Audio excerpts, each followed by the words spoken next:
Let's see what this talking Before about. filing for bankruptcy, 50 Cent was spending $108,000 per month to rent an 18-bedroom mega mansion, while T-Pain's bankruptcy was so brutal that by the end of it, he had to borrow money just to buy Burger King. However, let's begin by talking about DMX, who had to file for bankruptcy on 3 separate occasions as he couldn't afford child support. You see, DMX had 17 children with 11 different women, and almost every child resulted in some kind of lawsuit or child support requirement. For example, DMX was sued for $1.5 million worth of child support in 2008 after a genetic test confirmed that he was the father of a previously unclaimed baby, which when combined with his declining music career, $1.5 million bankruptcy filing. 4 years later, in 2012, DMX was sued by a different kids ain't that expensive for a further $1 million worth of child support. I don't give a fuck what nobody tell you. Ain't no way. Hear me and hear me well. Them kids ain't worth that much.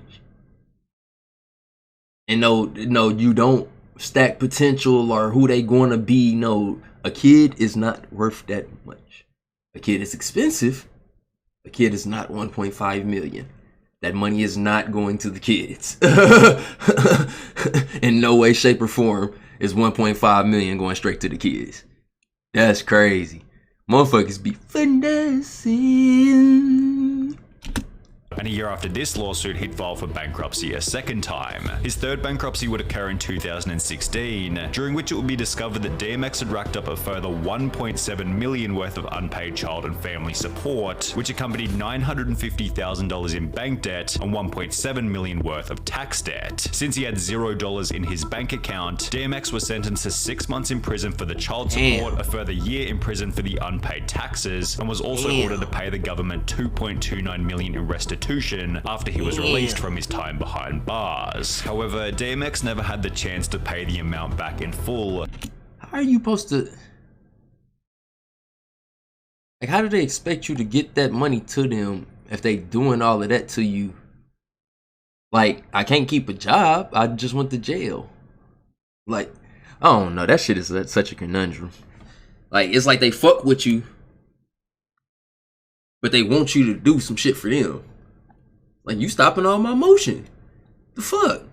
As he'd die in April 2021, and despite his extensive family tree, DMX never wrote a will, meaning that his family was still involved in money-related legal battles even after he was dead and buried. Tiger was certainly better at managing his child support payments, although he definitely had a weakness when it came to luxury spending. After cultivating his career as a successful rapper, Tiger's name entered news headlines after he'd purchased a $200,000 Mercedes Maybach for his girlfriend, while being $480,000 behind in rental payments on a luxury.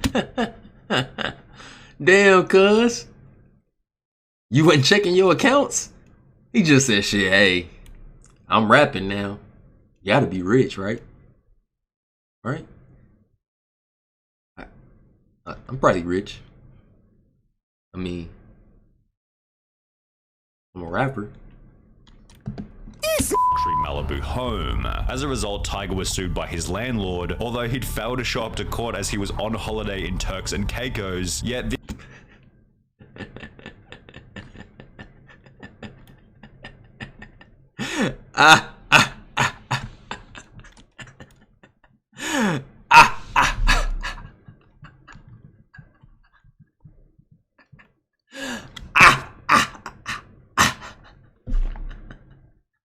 Damn, this picture didn't age well at all.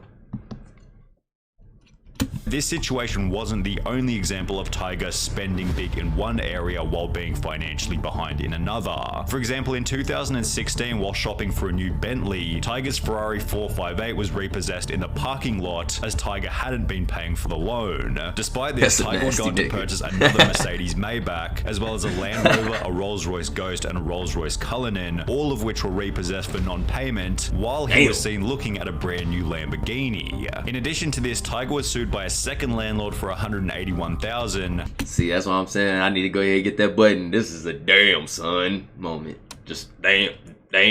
Damn, son. After once again missing rental payments in 2016, which this nigga Tiger is lawsuit in 2020, fucking up. where Tiger had racked up over $200,000 in damages and unpaid rent on yet another rental property. It was then revealed that Tiger was being court-ordered to pay for $200,000 worth of unpaid jewelry, which accompanied the accusation by his ex-girlfriend Black China that he'd been missing child support payments. And just to add a cherry on top of the cake, while all of this Hold on, what that say? Yesterday I had to give up 3 of my cars. My reasons, my morals, my beliefs. Being a single mother, no support. I'm a mama. Single, no child support. No support, child support. Huh?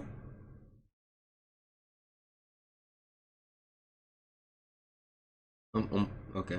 Never mind. Child support payments, and just to add a cherry on top of the cake, while all of this was going down, Tiger was in $890,000 worth of tax debt to the government. Despite all of this, Tiger is still seen flexing a lavish life on social media, which is a luxury unavailable to rap producer Scott Storch, who blew through $70 million in less than 3 years. Scott had earned this money by producing for some of the biggest names in music, including Kanye West, Dr. Dre, and Jay-Z. Yet Scott Storch's insane net worth began to diminish after he'd purchased an insane supercar collection, 30 cars, including Bugattis and Ferraris and all that kind of stuff, as well as a $10.5 million mansion where he housed more than 20 staff, including a boat captain.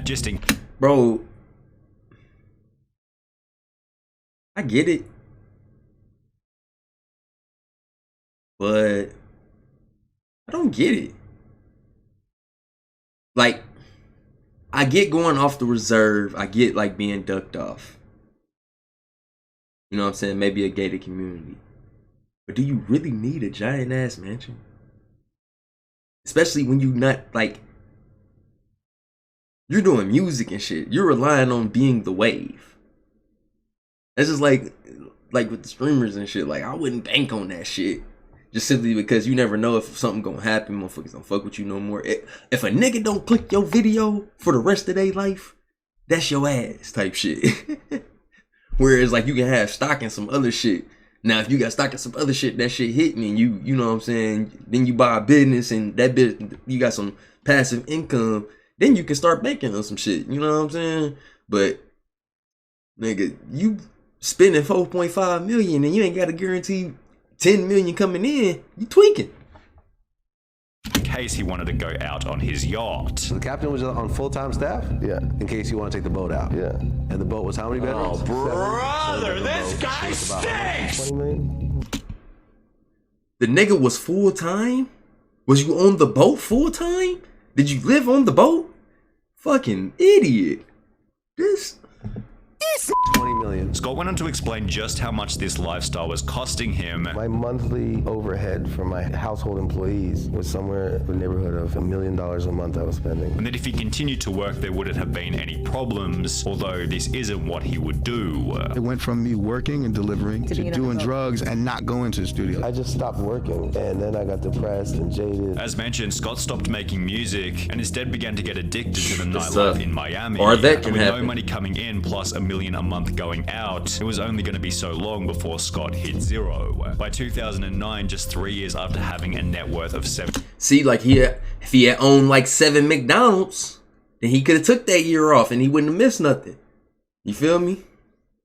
Some shit that run itself. You know what I'm saying? All you gotta do is put some other motherfuckers in position to make some money. But he ain't had that. He was relying on just the music, so he stopped making the music. Just stopped making the music. That's what happened to you. 70 million, Scott had filed for bankruptcy. 6 years later, Scott would file for bankruptcy a second time, claiming to have a grand total of $3,600 of assets to his name, $100 in cash, $500 in clothing, and a $3,000 watch. Most shocking, his music companies are valued at $0, and in 2014, he made a grand total of only $10,000. Throughout this hardship, Fat Joe was one of the only rappers to keep their friendship with Scott, possibly because Fat Joe went through a similar situation himself. Fat Joe had earned $1.18 million in 2007, $1.28 million in 2008. No wonder he was beating niggas' asses on Fight for New York. It all makes sense now. Wow.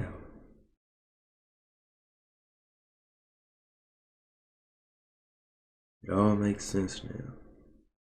That's why he was going so hard at the Red Room. He needed that money. We beat that nigga ass. All for D-Mob.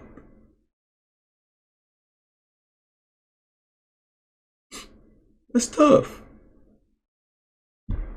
265,000 in 2009 and 630,000 in 2010. However, despite having made this 3.3 million in only 4 years, Fat Joe failed to pay taxes on it. He was able to come up with $718,000 and had also done extensive charity work. However, this wasn't enough to satisfy the judge, who sentenced Fat Joe to 4 months in prison. Despite taking personal responsibility for his actions by stating, "There was a lot going on in the years that I didn't file my taxes, but it was my responsibility." Less than 4 years later, Fat Joe entered news headlines again after the IRS revealed that he still owed them 1.1 million in taxes. However, this number was absolutely nothing in comparison to Fat Joe's friend Lil Kim, who owed almost 4 times more and became, quote, too poor to file for bankruptcy. Lil Kim wasn't nearly as successful as some of the other rappers featured on this list. However, this didn't stop her from purchasing. How the fuck?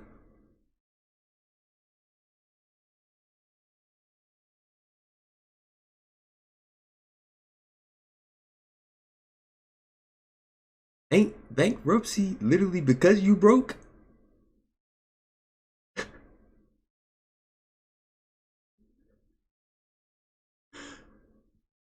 What? You can be too broke to file bankruptcy? That's tough. A Said you have $2.3 no million assets. back in Fuck outta 2002, here. notably with the help of a mortgage. Throughout the 2000s, Kim's music career slowed dramatically, and by 2018, Kim was filing for bankruptcy as she still owed the full $2 That's million tough. on her property, despite the 16 years that had passed. In addition to this, Kim now owed $1.85 million to the government for 13 years worth of unpaid taxes, which accompanied a further $185,000 in unpaid legal fees. The bankruptcy became even worse after discovering that by 2018, Kim was earning a comparatively small $18,000 per month, of which $2,000 went to staff, another $2,000 went to clothing, and $10,000 went to travel fees, meaning she had less than $4,000 per month to dig herself out of $4 million Yeah, for a little worth of second. debt. Somehow Lil Kim managed to, quote, get her finances into good shape, and her bankruptcy filing was dismissed. However, MC Hammer wasn't quite so lucky. Like 30 Despite minutes? having the 5th best-selling hip-hop album of all time, Everybody know about this nigga going broke. I never know how much he was in the hole, but this nigga definitely was got done bad. Nah, I haven't lately, cause shit, I've been kicking at work, boy. It's been tough. which sold I've never been at 17 work million every day. copies and featured songs such as You It's my Can't first Touch day off. This, MC Hammer wasn't able to stay out of financial trouble. He bought more than 17 luxury cars, a private jet, 2 helicopters, and 21 racehorses. Some of the horses were valued at around $1 million. Most of his expenses, however, were on his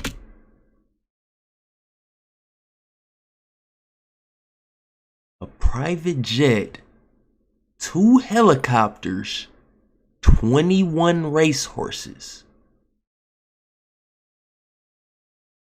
Why the fuck do you need 21 racehorses? The fuck? Was this nigga trying to build a car? Huh? What the fuck is he doing? Most of his expenses was on his home.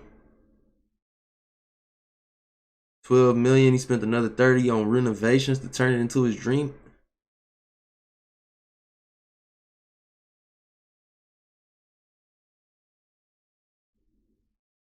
Bro, it was like the 1990s when this nigga was coming up. There's no way he had 30 million in a Duffy.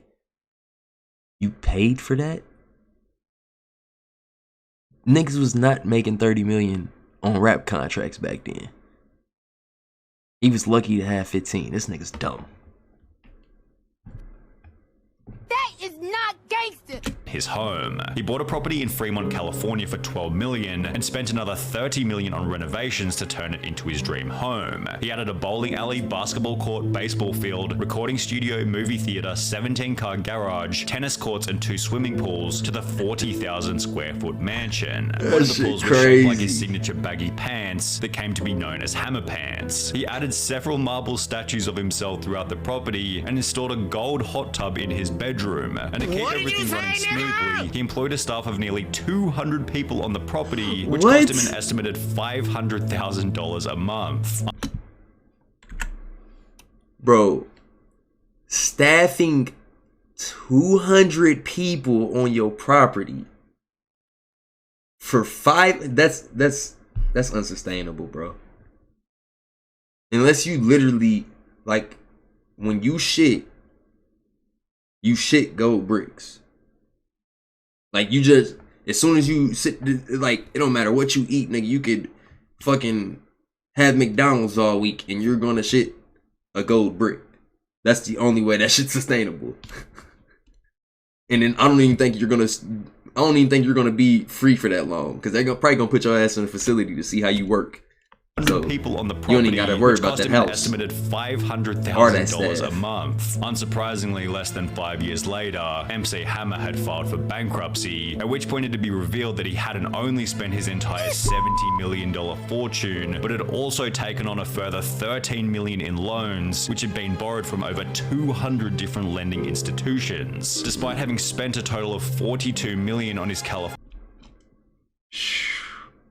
So he got 73 and spent 90 off top. That nigga got 73 and spent 90 off top.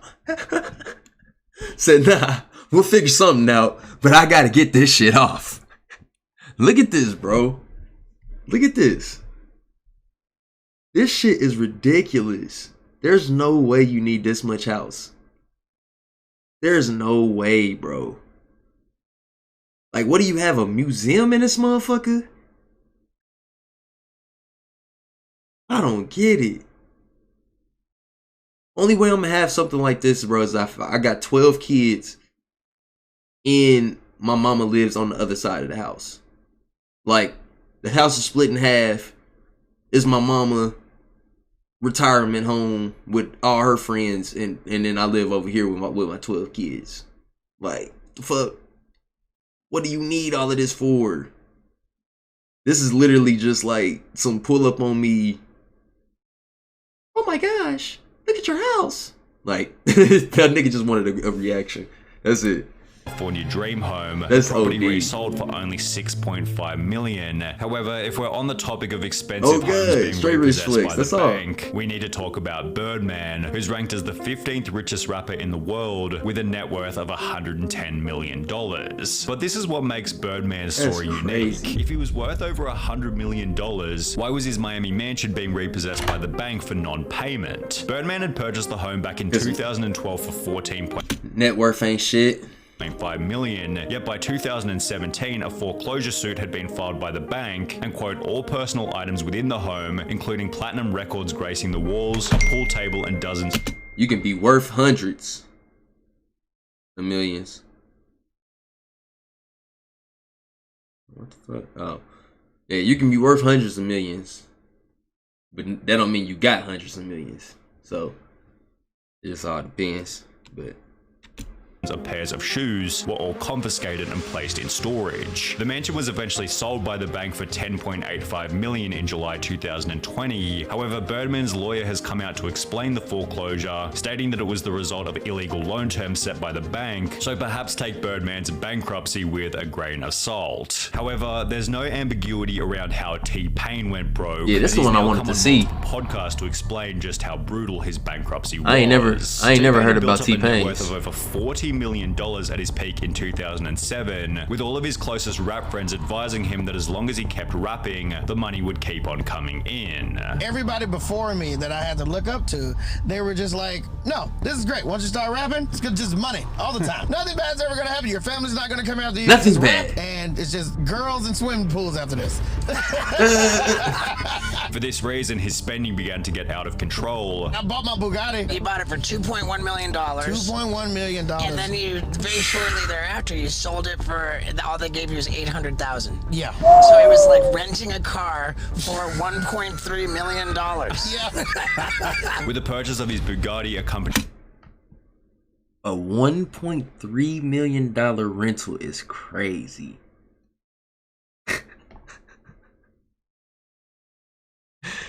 Bro, niggas be spinning. A $400,000 chain and houses for his workmates. I got this house I want to get. I got this other house for my assistants and, you know, all my runners and my producers and stuff. So we bought a house after that and we just started going crazy with the money. I wasn't paying attention to it. Which was extra bad as T-Pain never even checked in on how much money he had. I didn't want to know because I was led to believe that this is just gonna keep on coming. Because these rappers told me that I'm just gonna make money forever. It's just gonna keep going up and up. In the process, T-Pain began to create less music, and within a few years, his accountant was advising him that he was almost out of money. My accountant was like, dude, you're like out of money. And I was like, bro, L accountant. You had an accountant the whole time? The nigga didn't say shit? He gonna wait until 85% loading to bankruptcy.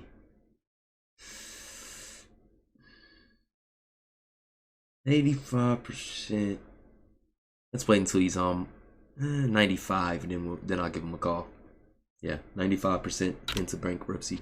I'll give him a call. Once he only got 5% of income left, then I'll call him.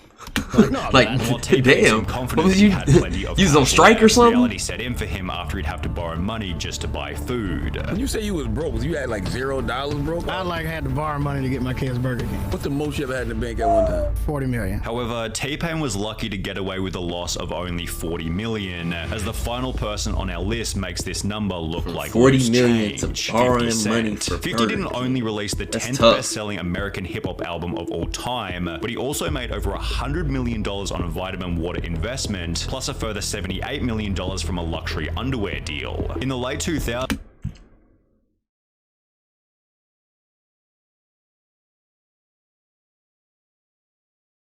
I thought all of that shit happened after or before after the bankruptcy. I didn't know he had to deal with the vitamin water in the Frigo deal before this nigga went bankrupt. Oh, that's sad. That's sad, 50.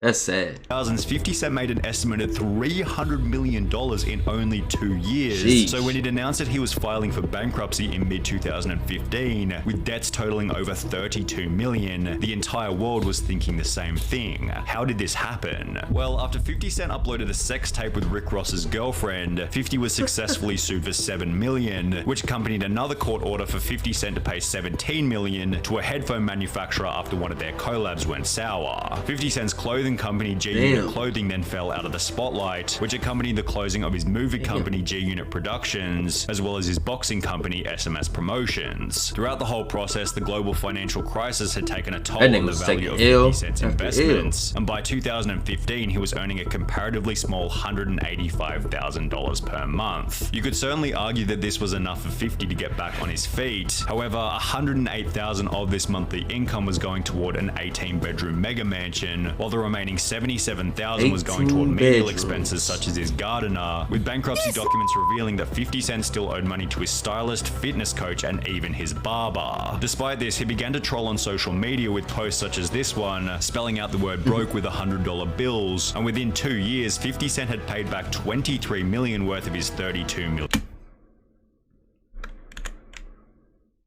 This is a crazy flex. Like, I would be so lost.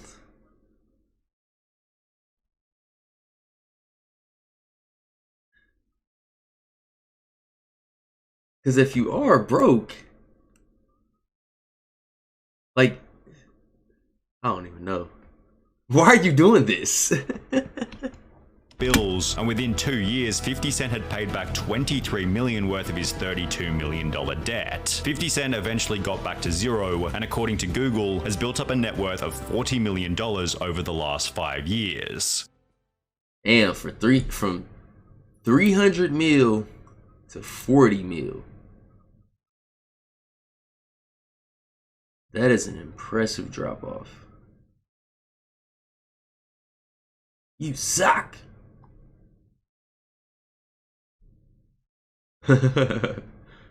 17 kids. Mans was serious when he said he was X gonna give it to you. No cap. That nigga was definitely serious when he said X gonna give it to you. To the fullest.